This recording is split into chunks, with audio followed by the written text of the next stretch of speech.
Alors, bonjour à toutes et à tous. Ce matin, je reçois Léopold Denis de chez Moodwork pour un webinar qu'on a intitulé Le digital, une opportunité pour la QVT, la qualité de vie au travail, en télétravail.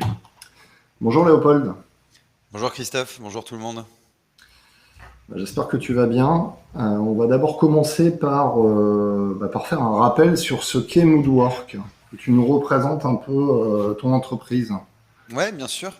Moodwork, c'est une société que j'ai créée il y a maintenant 4-5 ans environ avec des chercheurs en psychologie et en sciences comportementales, parce qu'on est parti d'un constat assez simple, c'est que dans toutes les théories sur la qualité de vie au travail qu'on a chez Yves Clos, Christina Maslach, on voit qu'il y a deux facteurs qui vont influencer la qualité de vie au travail du collaborateur. Les facteurs organisationnels qui dépendent de l'organisation et les facteurs individuels qui dépendent donc de l'individu lui-même. Sauf que il y a un gap entre la théorie et ce qu'on a pu constater dans la pratique. Dans la pratique, il y a énormément de salariés qui sont déresponsabilisés, qui ne sont pas impliqués sur les sujets de qualité de vie au travail. Et on ne va pas les blâmer, ce n'est pas de leur faute, c'est tout simplement parce qu'ils ne sont pas outillés. Donc en fait, on a fait ce constat il y a 4-5 ans et on s'est dit, en fait, si on veut que tout le monde soit acteur de la qualité de vie au travail dans l'entreprise et donc que la pratique rejoigne enfin ce que veut la théorie, il faut outiller les salariés. Donc il y a 4-5 ans, on a créé une application web et mobile qui s'appelle Moodwork et qui a pour objectif de fournir aux collaborateurs différentes solutions pour améliorer leur santé mentale au travail.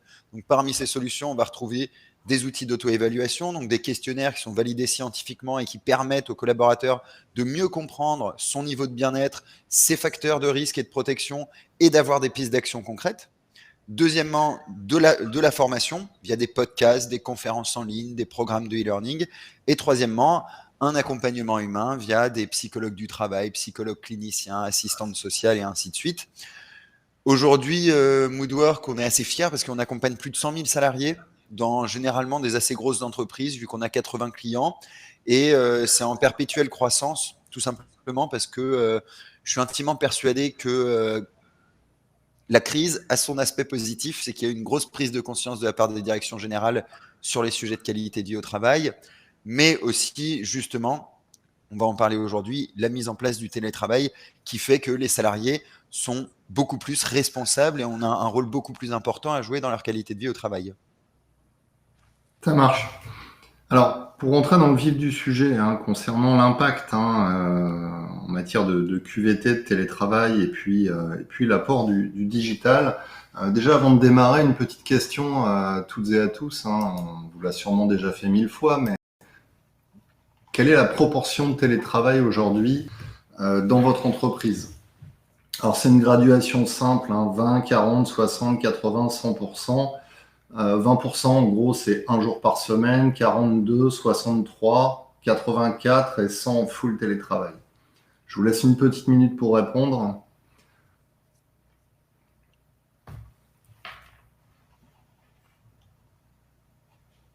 Ça va nous donner un peu une idée de ce que vous vivez actuellement.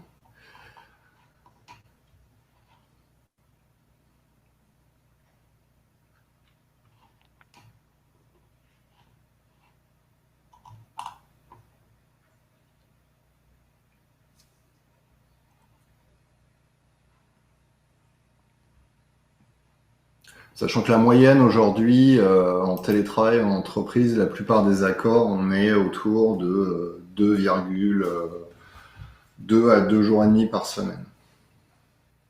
C'est ce qui est constaté actuellement dans les accords d'entreprise.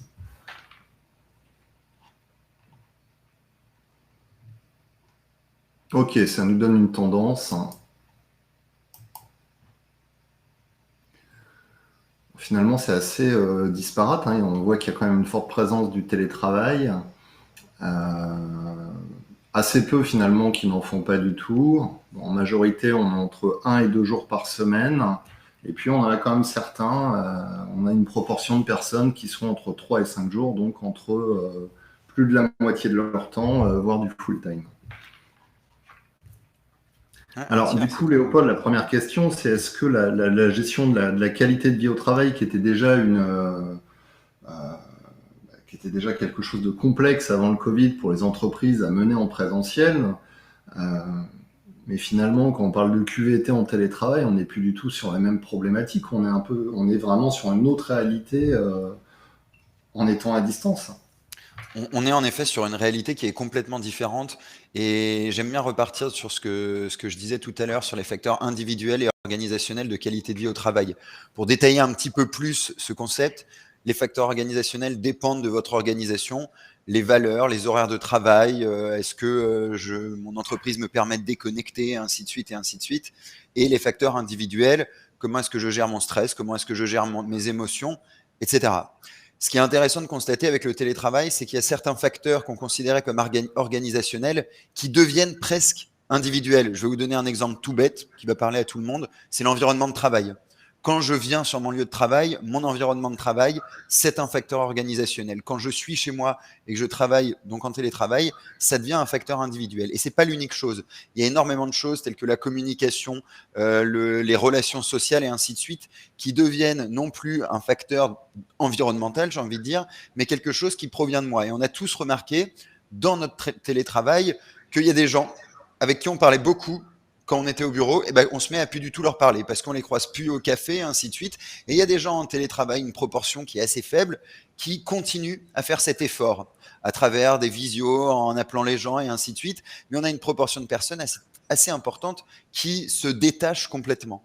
Et c'est là où ça devient très important pour l'entreprise de réagir parce que ces moments informels, les moments qui font la vie de l'entreprise, ils sont très importants. Ils permettent de régler des problèmes, ils permettent de régler des conflits et ainsi de suite.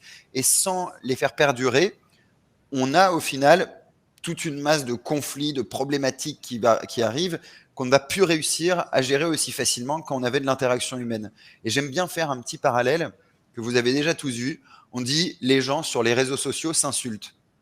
Et que s'ils se voyaient en vrai, ben, ils arrêteraient de faire ça. Et ben, en fait, il nous arrive un petit peu, à moindre mesure bien sûr, on reste des collègues, mais un petit peu la même chose avec le télétravail. On déshumanise la relation avec l'autre et donc on a des relations qui sont beaucoup plus conflictuelles.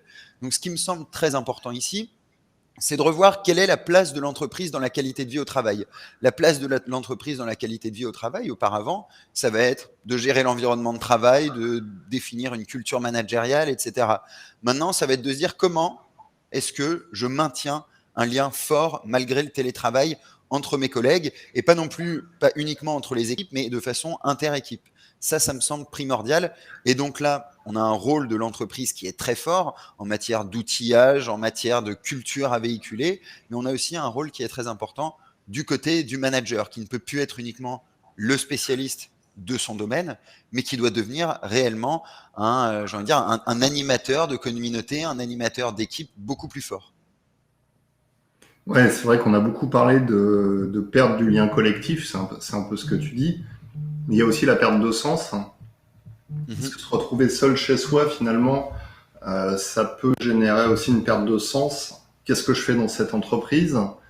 La perte de lien individuel, bah, ça génère cette perte de lien collectif. Et puis finalement, oui, cette perte de sens. Alors, je suis complètement raccord avec toi et d'ailleurs j'ai changé il n'y a pas longtemps avec une DRH, Christophe, la DRH de Neos SDI, qui est un cabinet de conseil de 200-250 personnes. Et elle me disait en fait, pendant les différents confinements et maintenant avec le télétravail, on remarque une chose, c'est que les personnes qui ont un lien social fort, extra-professionnel, donc avec la famille, avec les amis, etc., sont des personnes qui ont très bien vécu ce changement. Par contre, les personnes pour qui l'entreprise représente le lien social, ces personnes-là l'ont extrêmement mal vécu parce que ça veut dire que coupés de leur entreprise, ils étaient coupés de leurs relations sociales de façon générale. Et on ne peut pas imaginer que ce sont des personnes qui ont juste pas de famille ou pas d'amis, etc. C'est juste que ce sont des personnes qui sont potentiellement arrivées tôt dans leur entreprise et donc leur lien social, leurs amitiés, elles se sont faites dans cette entreprise et ainsi de suite. Donc c'est ça qui est très important aussi à jauger, c'est que l'impact va être complètement différent d'une personne à l'autre. Et c'est là aussi que c'est très intéressant de rentrer dans ce que j'appelle l'individualisation de la qualité de vie au travail. C'est qu'on n'a pas tous les mêmes besoins, on n'a pas tous les mêmes aspirations et on disait auparavant, on donne les mêmes avantages à tout le monde. Je donne les 35 heures, c'est sociétal. Je permets dans mon entreprise de faire 2 jours de télétravail, c'est un avantage qui est le même pour tout le monde. Mais la limite à cela, même si c'est une excellente chose de le faire et d'en arriver là, c'est de se dire, est-ce que en mettant ces 2 jours, je satisfais tout le monde? Il y en a qui en auraient probablement besoin de plus avec la gestion de leur famille. Il y en a qui en auraient envie de moins parce qu'ils ont des relations sociales plus fortes au bureau, ils ont envie de venir, et ainsi de suite. Et donc, c'est ça qui est très important à mon avis de jauger et qui sera, on va dire, le futur de la qualité de vie au travail. Pour moi, le futur de la qualité de vie au travail ne sera pas dans on va dire, dans le commun pour tout le monde, mais dans l'individualisation en fonction des personnes, en fonction de leurs besoins et en fonction de leurs aspirations. Est-ce que ça veut dire qu'on peut imaginer que les personnes qui étaient avant le plus engagées émotionnellement envers leur entreprise sont finalement devenues les personnes les plus à risque? Ben, je pense, Christophe, je pense. Après, bien sûr, il faudrait mener des études un petit peu plus longues pour le dire, mais j'en suis quand même un petit peu persuadé, parce que quand on se donne, quand on s'engage énormément pour son entreprise, comme tu le disais tout à l'heure, c'est un vecteur de sens. Et le sens, il peut résider dans beaucoup de choses. On a assez naturellement l'intuition que le sens, c'est je travaille pour l'écologie, je travaille pour l'humain, etc. Le sens dans le travail, il est bien plus large que ça, et on ne peut pas le restreindre à un sens, on va dire, sociétal. Le sens au travail, ça peut être pour certaines personnes juste avoir un salaire pour nourrir ma famille. Ça donne un sens à mon travail. Mais en effet, pour d'autres personnes, le sens au travail, c'est je vais au travail et je fais quelque chose pour les autres. Je fais quelque chose pour mes collègues et ça donne un sens à mon travail. Et d'ailleurs, ça rejoint l'étude qu'on a fait ensemble, Christophe, sur le moral des RH. Le RH, c'est le premier à aller au travail pour les autres.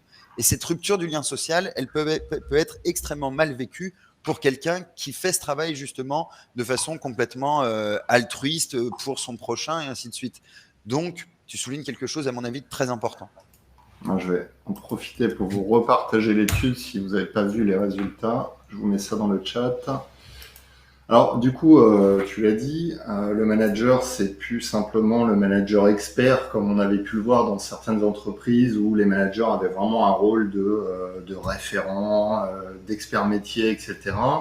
Aujourd'hui, on leur demande aussi d'avoir une dimension psychologique beaucoup plus forte en termes de télétravail. On leur demande de devenir quelque part des coachs. Comment on opère cette transformation, parce qu'on ne devient pas expert plus d'un seul coup. Il y a même des managers qui n'ont pas ça dans leur ADN. Je suis complètement d'accord avec toi, Christophe, et il va y avoir, et je pense que le changement est également en cours sur, il va y avoir des mouvements qui seront plus violents que d'autres, des personnes qui se pensaient être bons managers et qui vont se rendre compte qu'ils ne sont pas forcément des bons managers, des personnes qui n'étaient pas managers, et on va remarquer, malgré la situation, avec le vécu de la situation, qu'elles sont finalement potentiellement des meilleurs managers que leurs managers elles-mêmes. Et puis, il y en a certains qui ont, on va dire, cette habitude de la formation, de l'auto-formation, de l'évolution, et qui vont se dire, avec les méthodes de travail, avec l'organisation du travail qui évolue, ma position et mon fonctionnement doivent être différents. Et là, a priori, ces personnes-là, bien sûr, vont réussir à se repositionner. Mais c'est sûr que on a fait en 2 ans plus de changements organisationnels qu'au cours des 20 dernières années. Et quand on regarde le télétravail avec un petit peu plus de recul, on en parlait depuis entre 2000 et 2010, j'ai envie de dire, mais qu'est-ce qui s'est passé entre ces années-là et 2018?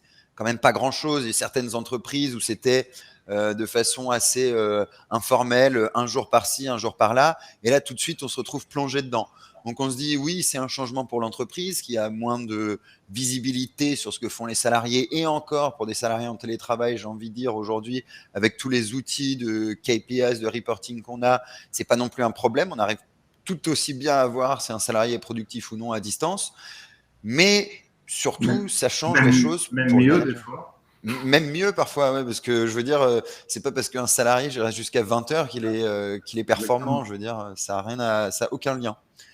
Donc, en effet, ça bouge les entreprises, ça bouge les organisations et ça bouge énormément les managers dans leur façon de faire. Alors, tu parlais d'individualisation et Claire nous dit cela veut dire des possibilités d'organisation cadrée mais large dans lesquelles les collaborateurs choisissent comme ils le souhaitent. Ça peut être en effet ça. Ça peut être en effet ça, c'est-à-dire l'entreprise qui va proposer un panel de services, un panel d'accompagnement, et le salarié qui va choisir dans ceci. Ça me paraît très important. Sachant qu'aujourd'hui, les salariés ont envie. Il y a beaucoup de salariés qui ont envie de travailler d'où ils veulent, d'aménager leur propre planning. Il y a des nouvelles envies aussi qui ont émergé. Tout à fait, mais des nouvelles envies qui coexistent avec des envies qui restent les mêmes en fait, de venir au bureau et ainsi de suite. Donc c'est ça qui est compliqué, c'est de concilier les deux et que de dire bah avant la crise c'était comme ça, j'ai signé pour un emploi de cette façon dans cette entreprise. Pourquoi est-ce que la crise passe et je devrais vivre ma vie différemment?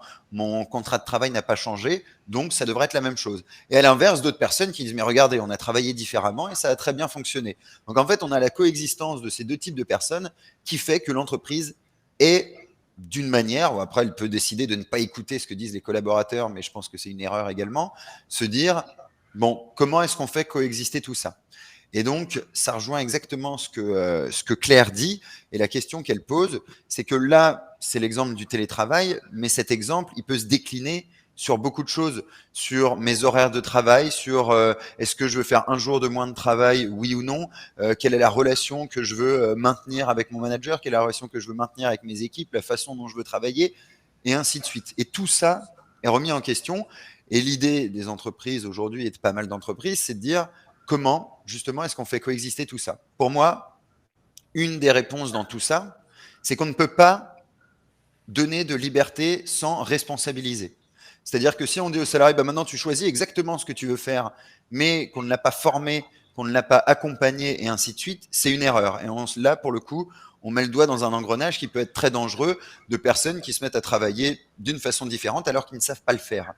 Et donc, pour moi, la responsabilisation, notamment à mon goût, et on a vu la différence chez Moodwork avec la crise, via des outils comme Moodwork, qui vont être là pour dire la qualité de vie au travail, c'est aussi la responsabilité du collaborateur. On n'oublie pas que c'est l'entreprise aussi, mais le collaborateur a son mot à dire là-dedans. Et donc, à la place de lui dire bah, tu dois agir sur ta qualité de vie au travail, on lui dit voilà les outils pour que tu puisses le faire en tout état de cause. Donc, plus d'autonomie, responsabiliser le collaborateur. De toute façon, l'objectif des entreprises, même avant le Covid, c'était de responsabiliser les collaborateurs. Donc finalement, on pourrait presque envisager le télétravail comme un booster pour aller dans ce sens. Je suis complètement d'accord. Alors après, il faut voir est-ce qu'on met la charrue avant les bœufs. Pour moi, il faut être. Bah après, avec le Covid, on est tombé dedans, on n'a pas eu trop le choix, mais il aurait fallu responsabiliser, puis mettre en place le télétravail. Mais là, on a foncé dedans. Et personnellement, de mon expérience, de ce que j'ai pu constater dans nos entreprises clientes, ça s'est bien passé. De façon générale, les entreprises, elles n'ont pas eu, les entreprises qui ont fait du télétravail, il n'y a pas eu de chute de productivité, il n'y a pas eu trop de problèmes. Il y a eu, comme on le disait au début, des personnes qui allaient un petit peu moins bien parce qu'elles se reposaient beaucoup sur leur entreprise pour leur lien social, et des personnes qui allaient un peu mieux.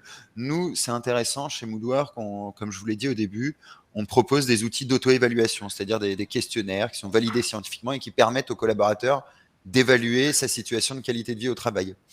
On s'est amusé à faire l'exercice et à comparer tous les résultats d'auto-évaluation faits par les salariés de nos entreprises clientes en 2019 et en 2020, donc année pré-Covid, année Covid.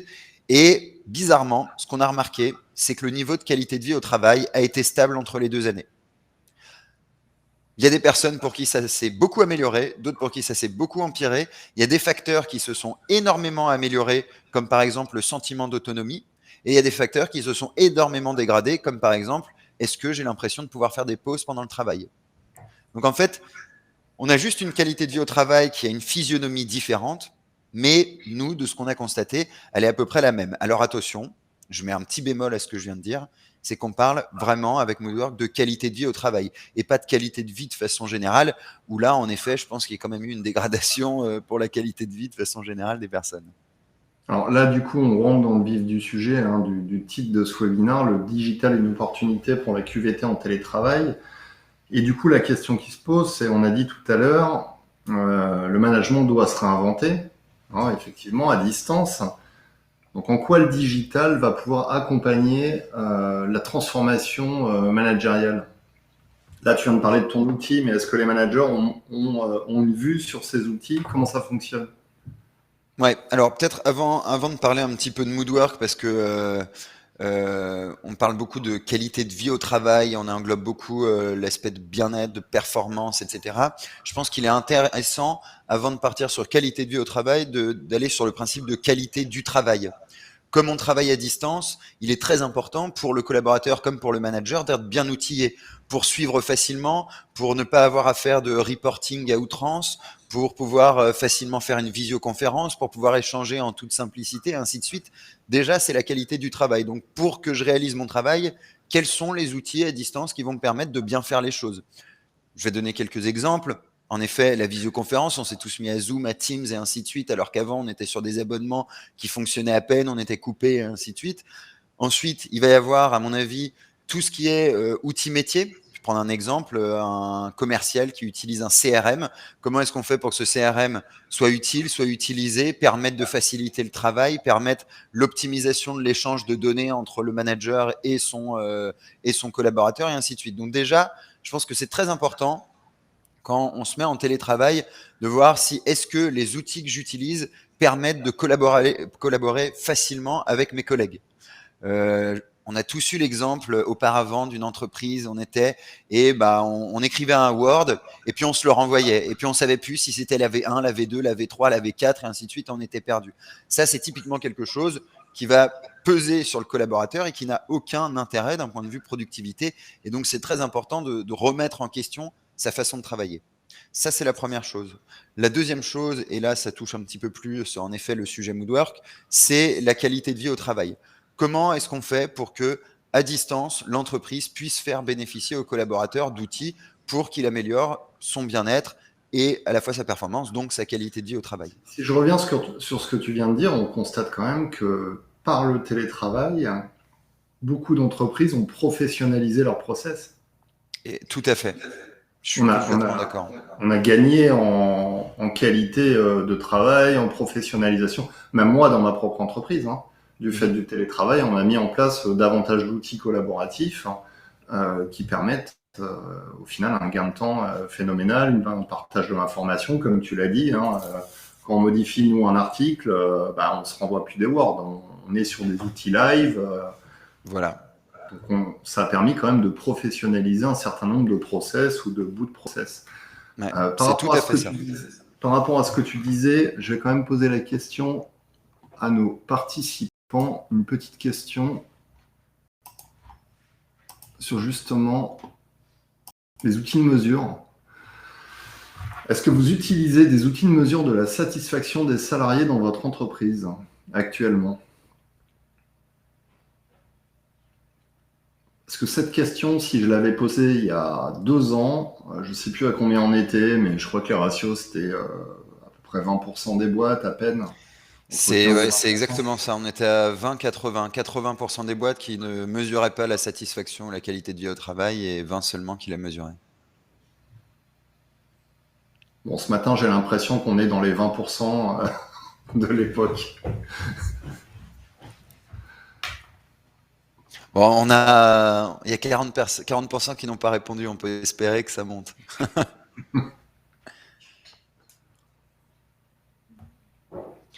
Après, attention, parce que dans les stats que tu citais, Christophe, on peut en rentrer beaucoup de choses.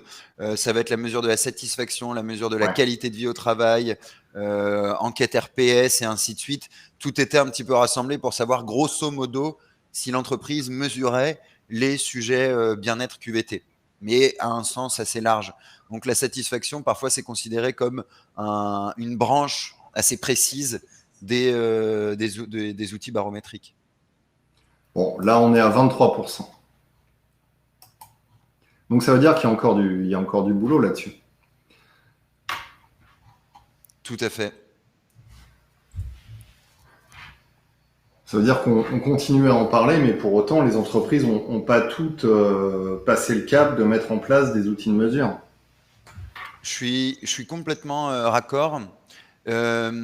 Mais j'aimerais bien mettre un bémol parce que je trouve que ces enquêtes, c'est primordial dans la société dans laquelle on évolue, où on est très axé chiffres, où on doit justifier tout ce que l'on fait par des chiffres.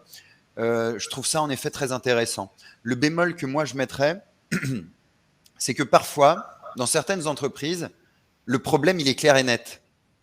C'est-à-dire que le RH, il est au courant du problème, il sait ce qui ne va pas, il a échangé avec des salariés où ça se sait en interne et on arrive à le constater. Là, j'ai envie de dire, faire une enquête, c'est assez inutile. L'objectif, c'est de se focaliser sur la résolution du problème plutôt que mesurer un problème que l'on a déjà perçu et compris. Donc, moi, je préfère prendre un peu de recul. Je sais qu'on aime toujours commencer ces politiques qualité de vie au travail par une enquête, mais pour moi, c'est typiquement quelque chose de grand groupe qui a un nombre de problèmes assez multiples éparpillés sur des zones géographiques. Quand on est sur des plus petites structures, parfois le problème, il est clair et net. Et donc, on n'a pas tant besoin que ça de faire l'enquête. Après, c'est toujours bien d'en faire une, je ne veux pas dire le contraire, mais c'est en effet très intéressant. Et voilà, Après, Erika, comme vous dites, c'est vraiment en fonction il y du a des nombre de questions, salariés. tu vois, il y a quelqu'un qui dit, Erika dit, tout dépend peut-être du nombre de salariés. Alors oui et non, hein, parce que moi je pense qu'on peut aussi avoir des surprises dans une boîte de 40 personnes, Mhm, comme on peut en avoir dans des boîtes de 3000. Des fois, dans tout les à fait. petites structures, on pense avoir mis le doigt sur un problème et finalement, on n'a pas toute la dimension. La fréquence, bah après, c'est ce que disait Léopold. Mm. De toute façon, quand on met en place une enquête ou quand on commence à sonder les salariés, l'important c'est d'agir. Tout à fait. Ça, c'est vraiment le grand risque que pas mal d'entreprises prennent, c'est de mettre un budget complet pour faire une super enquête et puis derrière, il n'y a ni le temps, ni les compétences, ni l'argent pour réaliser une réelle politique qualité de vie au travail. Est-ce que tu peux peut-être nous donner un exemple de client qui travaille avec toi et nous expliquer pourquoi ils ont mis en place Moodwork, dans quelles conditions, ce que ça leur a apporté, pour qu'on Ouais, comprenne bien comment bien ça sûr. fonctionne? Bien sûr. On reviendra peut-être aux questions sur l'enquête en fin de webinaire, si ça te Ouais. va, Christophe. Euh, Moodwork, comme je le disais, l'objectif de Moodwork, c'est de rendre chaque salarié acteur de sa qualité de vie au travail et de sa santé mentale au travail. On commercialise notre outil depuis 2017-2018 environ, avec des clients qui sont fidèles depuis le début parce que on a des taux d'utilisation qui sont largement supérieurs à des outils, on va dire, traditionnels d'accompagnement psy comme une ligne d'écoute. Là où une ligne d'écoute fait entre 0,2 et 0,7% des salariés qui utilisent par an, nous, en termes juste d'échange avec les psys, on est entre 4 et 5% des salariés qui échangent par an. Donc, ce qu'on peut concevoir premièrement en voyant ce chiffre, c'est que ça permet une certaine libéralisation de la parole vis-à-vis de l'accompagnement psychologue dans nos entreprises clientes. La force de Moodwork, en fait, c'est comme je vous le disais, c'est de proposer et de l'auto-évaluation, et de la formation, et de l'accompagnement, trois choses qui existent de façon individuelle aujourd'hui, mais qui sont à peu près jamais regroupées ensemble. Le fait qu'elles soient ensemble permet des synergies fortes. Quand je suis en train de me faire former sur un sujet spécifique, bah, j'ai plus facilement des questions que je vais aller poser de façon beaucoup plus naturelle à un psychologue, par exemple. Idem, si je fais une auto-évaluation et que je me rends compte qu'il y a quelque chose qui ne va pas du tout et qu'on me propose directement d'échanger avec un psy, ben je serai beaucoup plus enclin à échanger avec ce psy plutôt que je me réveille un matin et je me dis je vais échanger avec un psy de but en blanc, paf, je prends mon téléphone. Donc ce qu'on constate dans nos entreprises clientes, et comme tu as demandé Christophe, je vais prendre un exemple. On travaille par exemple avec une entreprise depuis 1 an et demi qui s'appelle Unilabs. Peut-être que certains connaissent et qui ont eu la chance de les découvrir avec la crise. C'est un des plus gros réseaux français de laboratoires d'analyse médicale. Il y a environ 100 laboratoires d'analyse médicale répartis sur toute la France, donc extrêmement décentralisé, avec des laboratoires qui ont été rachetés au fur et à mesure qui étaient indépendants, qui sont managés par des médecins, donc qui ne sont pas du tout des managers de formation pour le coup.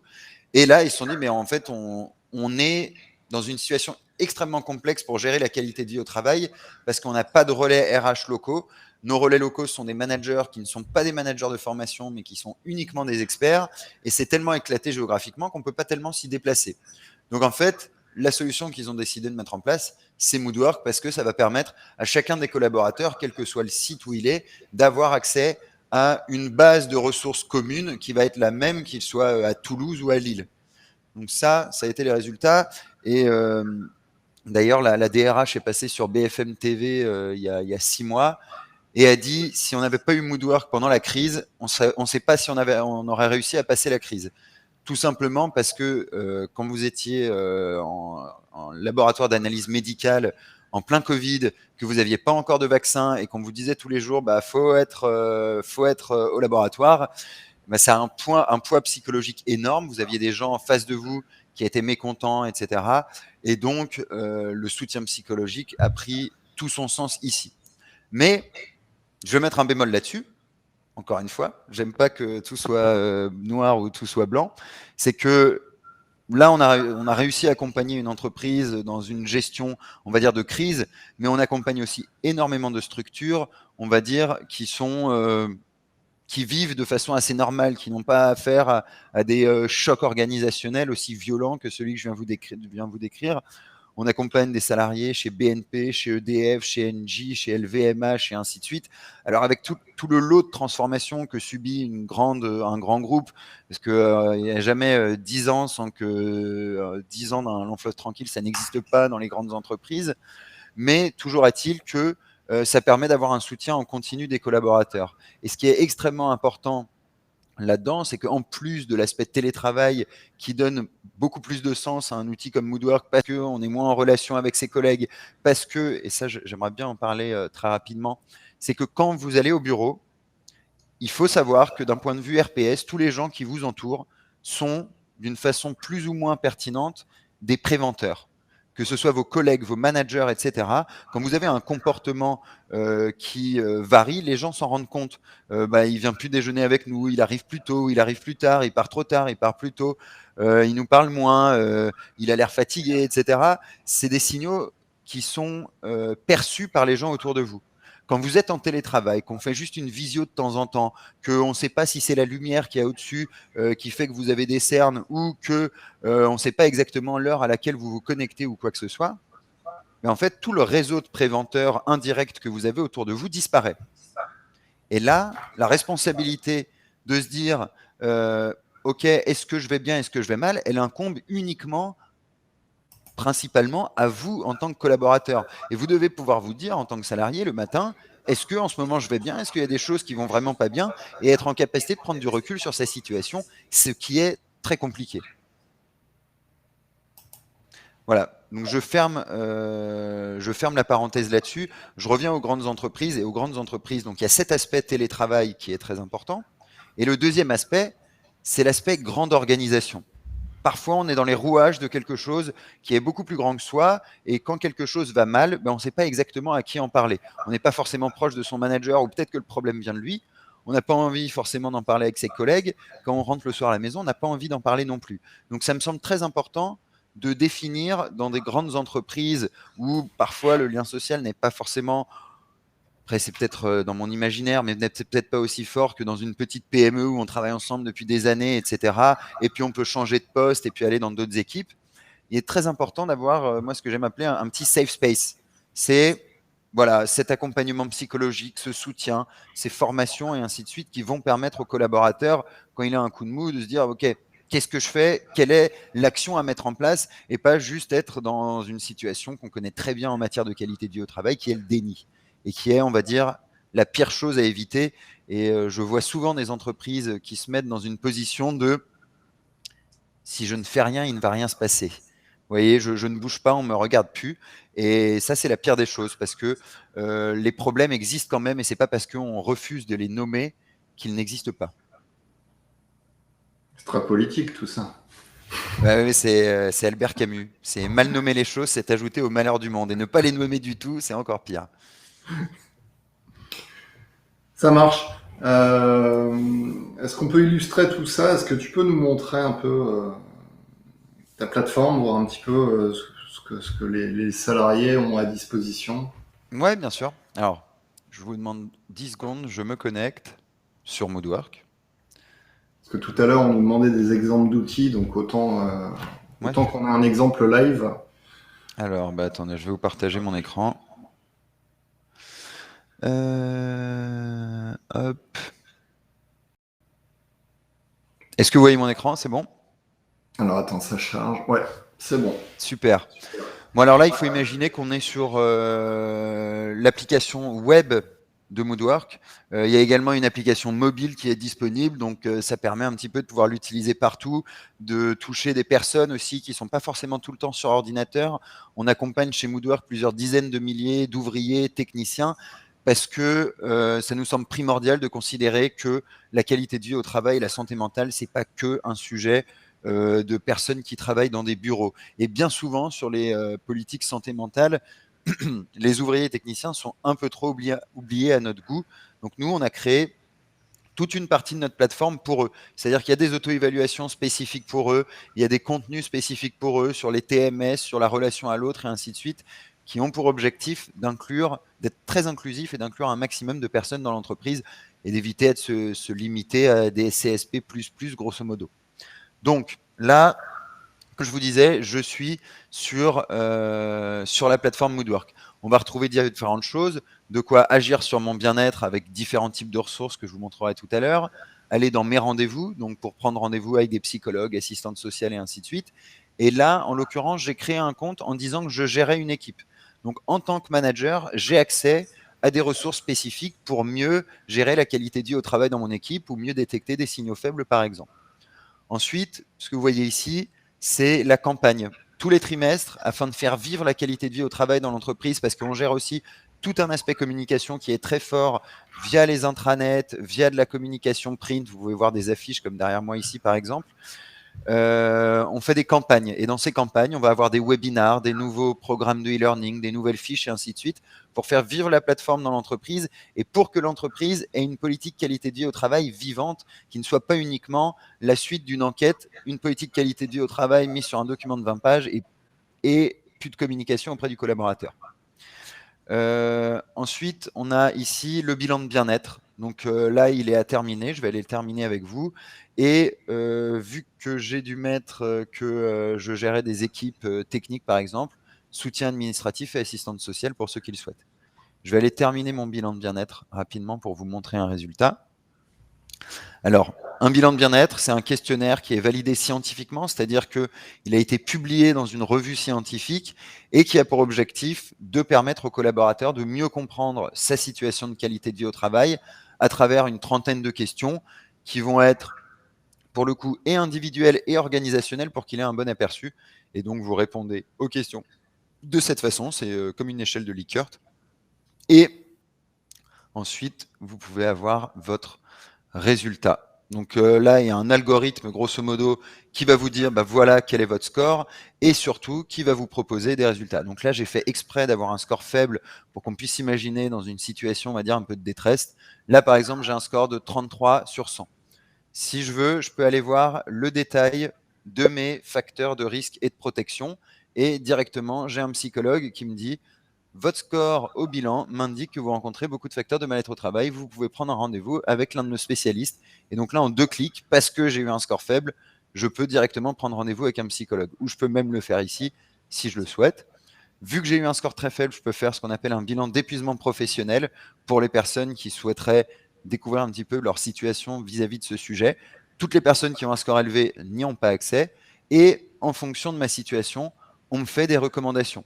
Par exemple, là, on me recommande ressentir plus d'émotions positives. Donc, c'est un programme de e-learning. Je peux vous montrer très rapidement. Hop, donc on nous présente le programme avec une petite vidéo, par exemple. On me présente le programme et ensuite, je peux commencer un programme. Un programme, c'est entre 4 et 8 activités. Une activité, ça va durer 10 minutes, un quart d'heure. Et ça va permettre aux collaborateurs de voir des vidéos, de faire des exercices de mise en situation, d'introspection et ainsi de suite. Donc, les programmes, je vais retourner sur ma page d'accueil, c'est une partie des formations que l'on va proposer aux collaborateurs. Également, s'il veut faire ce qu'on appelle plus du rapid learning, il va avoir accès à tout un répertoire de fiches conseils. Donc, par exemple, là, celles qui sont recommandées pour moi grâce aux résultats de mon bilan de bien-être, ça va être prendre les bonnes décisions, repérer son stress et ainsi de suite. Et une fiche de conseil, ça va se présenter de cette façon. Vous l'avez bien sûr également sur votre smartphone. Des astuces, des conseils, et ainsi de suite. Et vous pouvez bien sûr les écouter au format podcast. Ensuite, on va avoir également accès aux conférences en ligne. Donc là, on a une conférence à venir le 9 décembre, le secret de votre satisfaction réside-t-il dans votre engagement au travail? Et puis, on a accès à toutes les rediffusions des webinars qui ont eu lieu sur la plateforme. Et je vais finir assez rapidement. Et les rendez-vous, je peux choisir le psychologue ou le spécialiste de mon choix, par exemple Brigitte. Je choisis comment je veux échanger, la date, et ainsi de suite. Et j'ai un échange de prévu avec un psychologue.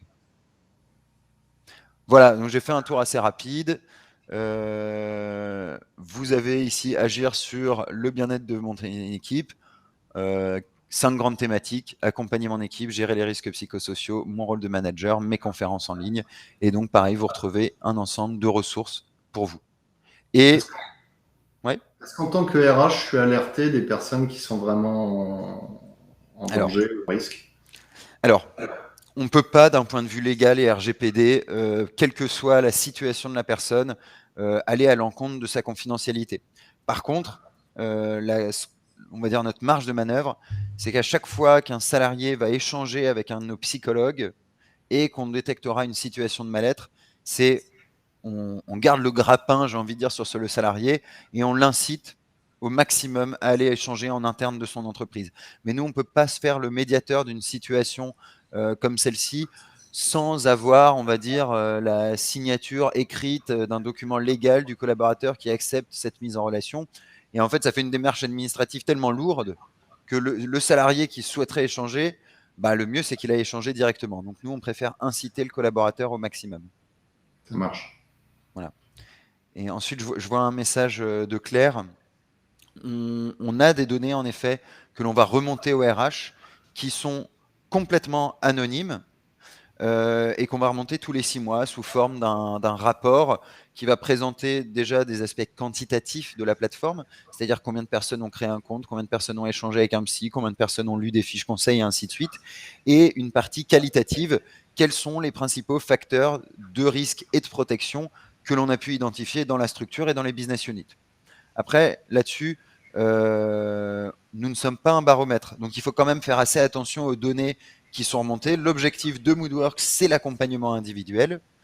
Et les données que l'on va remonter ne proviendront pas d'un échantillon représentatif. Tout simplement parce que les personnes qui vont sur la plateforme sont les personnes les plus intéressées par les sujets de qualité de vie au travail. C'est comme si je disais, on va faire une enquête qualité de vie au travail dans votre entreprise, mais on va interroger que les moins de 30 ans ou que les femmes ou que les hommes ou que les personnes qui travaillent dans les usines ou quelque chose comme ça. Ça ne fera pas quelque chose de représentatif. Par contre, il est vrai que vu qu'on atteint chez Moodwork des taux d'utilisation de plus de 40%, on a quand même des données qui peuvent orienter le manager, le RH dans ses politiques qualité de vie au travail. 40% sur l'auto-évaluation, c'est ça? 40% des salariés qui utilisent au cours d'une année écoulée la plateforme. Et sur ces 40%, on est environ à 10% qui échangent avec les psychologues, assistantes sociales et ainsi de suite. Comment ça fonctionne, le modèle économique? C'est quoi? C'est un abonnement pour l'entreprise ou c'est au nombre de passations de rendez-vous? C'est en fonction du nombre de collaborateurs dans l'entreprise. En fait, on est un petit peu sur un système assurantiel, c'est-à-dire que peu importe le nombre d'utilisateurs finaux, vous allez payer en fonction du nombre de salariés dans la structure. Par exemple, nous, notre prix, il évolue pour des très petites structures à du 10-15 euros par salarié par mois. Et pour des grosses structures, ça va descendre en dessous des 1 euro par salarié par mois. L'idée derrière ça, c'est que y a 2 choses que l'on souhaite. Premièrement, on ne veut pas qu'une entreprise, parce qu'elle paye à l'utilisation, elle fasse en sorte que ce soit utilisé le moins possible. Donc en fait, nous, on fait en mettant un prix fixe et en disant peu importe l'utilisation, ça donne une carotte un petit peu à l'entreprise qui va se dire on va le faire utiliser un maximum pour rentabiliser la plateforme.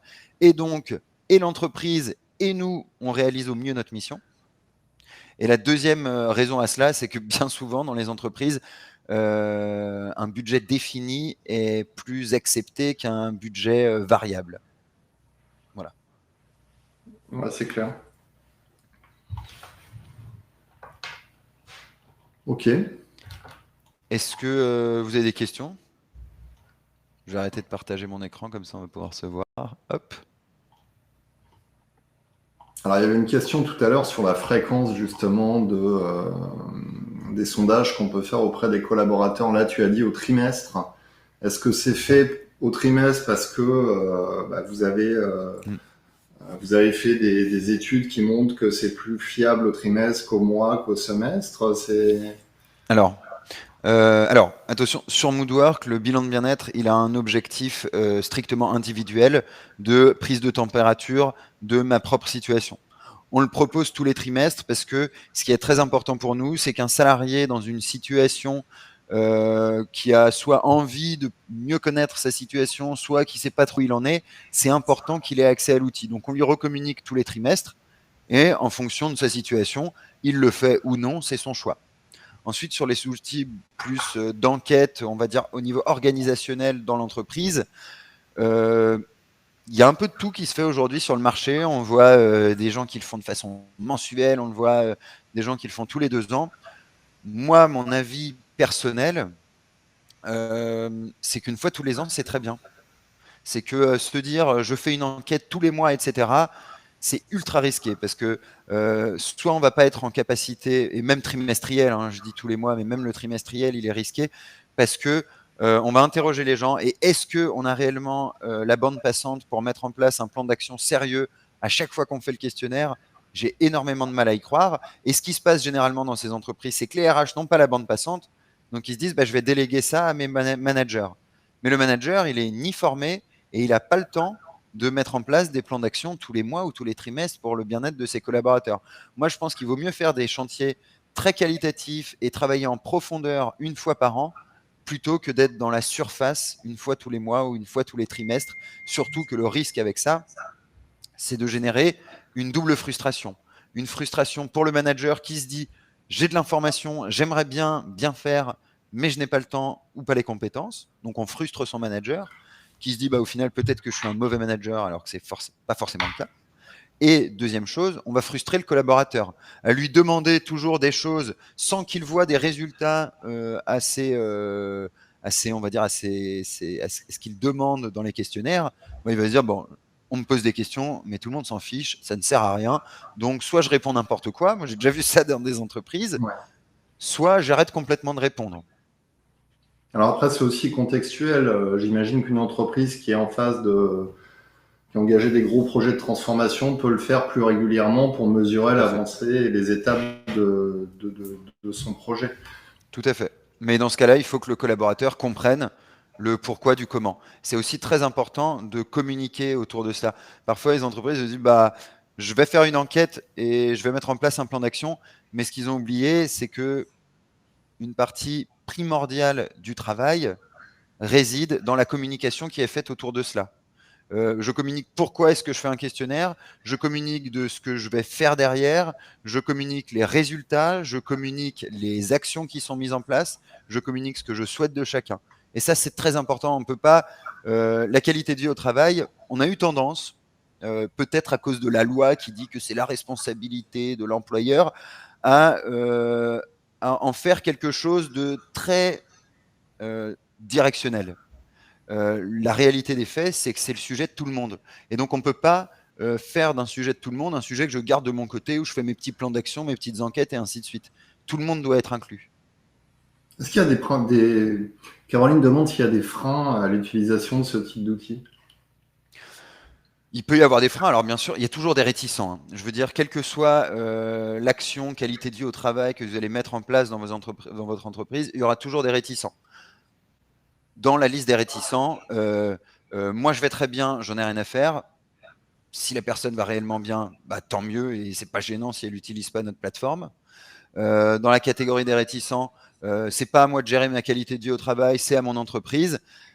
Bah là, j'ai envie de dire, c'est un petit peu dommage pour la personne. On va essayer de la convaincre, on va faire de notre mieux, mais c'est dommage parce que, enfin voilà, hein, quand on s'attend à ce que son bien-être, quitte à aller dans le philosophique, son bonheur provienne des autres, généralement, on finit par être frustré. Et puis, on a des personnes, bien sûr, qui vont être réticentes sur des niveaux, on va dire, technologiques. J'ai pas envie d'utiliser une plateforme, je suis pas à l'aise avec le digital et ainsi de suite. Donc, bien sûr, chez nos clients, on remarque qu'il y a des populations qui sont beaucoup plus utilisatrices. Après, ça ne veut pas dire qu'on a des populations qui n'utilisent pas du tout, mais on a des populations qui sont bien sûr plus utilisatrices de l'outil. Après, ça passe par de la communication et puis peut-être des référents internes qui vont relayer, j'allais dire la bonne parole, mais c'est un peu ça. En fait, c'est tout à fait ça. Nous, en interne chez Moodwork, on a créé l'équivalent d'une agence de com. Il y a une agence de com qui va, en fonction de la structuration d'une entreprise, de la typologie de métier, ainsi de suite, mettre en place des plans de communication ultra adaptés. Et ça, d'ailleurs, je remarque qu'on apporte beaucoup aux collaborateurs en leur offrant Moodwork, mais on apporte énormément aux RH en leur proposant une communication adaptée pour leurs collaborateurs en matière de qualité de vie au travail. Parce que le RH, il a énormément de sujets à traiter. Je pense que je l'apprends à personne ici. Et la qualité de vie au travail, c'est le petit truc qui, le soir en rentrant, se dit j'aurais dû faire quelque chose là-dessus, j'ai pas eu le temps, j'aimerais bien m'en occuper, etc. Et donc, en fait, en apportant cette communication complémentaire avec de la ressource, etc., ça permet vraiment au RH d'avoir un soutien externe en matière de com QVT. Ça fait partie un peu des sujets qu'on a abordés suite à l'enquête, hein, le manque de communication de la fonction RH pour mettre en avant euh, leur valeur ajoutée tout simplement et communiquer sur ce qu'ils proposent aux collaborateurs de l'entreprise. Donc effectivement, si Moodwork embarque déjà cette dimension, c'est quand même un plus pour eux. Est-ce qu'on a d'autres questions ? Alors, je vois une question de Nathalie. À partir de quel effectif considérez-vous une grande structure pour vos tarifs? Alors, on a plusieurs tarifs, Nathalie. C'est-à-dire qu'on a des tarifs light où en fait on enlève tout ce qui est accompagnement psychologique parce que dans beaucoup de structures, il y a déjà un accompagnement psychologique et on ne veut pas faire payer un doublon aux entreprises. Donc, on va intégrer directement sur notre plateforme ce soutien psychologique qui existe déjà dans la structure, par exemple via des lignes d'écoute ou des psychologues en interne. Donc ça fait que le tarif est baissé drastiquement.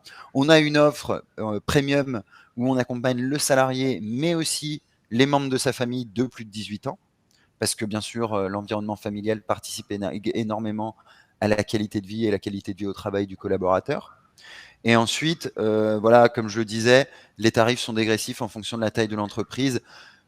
Si vous êtes, par exemple, moi, je sais pas, 1000 salariés, on va être pour une offre light aux environs de 1 ou 2 euros, pour une offre premium entre 2 et 3 euros, quelque chose comme ça.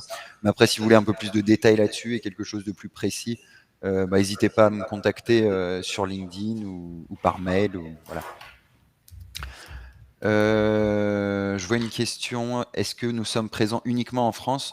Alors aujourd'hui, on est disponible en français et en anglais. Donc on accompagne des collaborateurs un petit peu partout. On a des salariés un peu partout dans le monde. Par exemple, je pense à une boîte comme Vestiaire Collective, que vous devez sûrement connaître, une de nos nouvelles licornes, qui a des salariés partout, en Asie, en Amérique, et ainsi de suite. On les accompagne. On a des entreprises suisses qui sont comme Cita ou Unilabs, qui sont européennes. Après, voilà, il y a toujours cette barrière, on va dire, de la langue. Quand on est sur des sujets de QVT, il est quand même assez important que le salarié soit suffisamment à l'aise avec la langue pour parler avec un psychologue, pour se renseigner, pour se former. Donc généralement, quand on dit c'est bon pour de l'anglais, c'est que soit ce sont des populations qui sont bilingues ou pas loin, ou alors des populations britanniques ou américaines, bien sûr. Je vous ai mis le site de Moodwork et puis le compte de Léopold sur LinkedIn. Top, merci Christophe.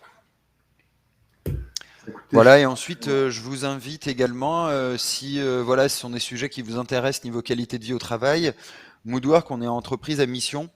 Et une de nos missions, c'est de participer à la recherche et à la création d'intelligence sur tous les sujets de la qualité de vie au travail. Et donc, on publie très fréquemment des enquêtes, des livres blancs, des études. Vous les trouverez sur notre site internet. Si vous voulez, je vous mets le lien où on retrouve toutes ces ressources qui sont en open source, complètement gratuites. je l'ai mis. Et magnifique. Merci Christophe. Voilà, écoutez, s'il n'y a plus de questions, merci beaucoup d'être venu. Merci à vous, merci à toi Léopold, c'était très clair. Avec plaisir, merci Christophe. On diffusera le replay de ce webinaire d'ici jeudi sur MyRHline. Merci beaucoup. Génial, merci à tous, au revoir. Une excellente journée et une très bonne semaine. Merci. Merci Léopold, bonne journée. Merci à vous.